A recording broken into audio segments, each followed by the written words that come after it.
I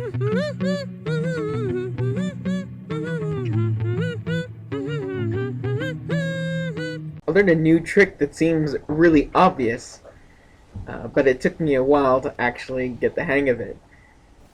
With the pyro, it works very well. I guess it works with any class.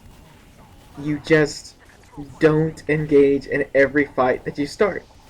It seems so obvious, but it takes some practice to recognize, wait a minute, running into this heavy or these three heavies with Uber may not be the best idea.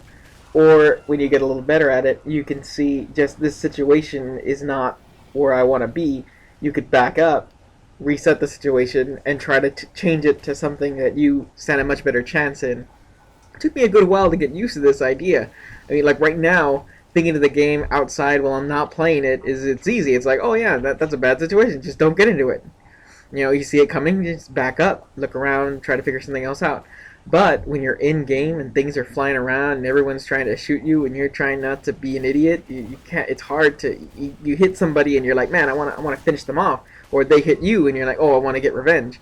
It's hard to recognize. Wait a minute, this isn't going my way. I need to back up and try something else.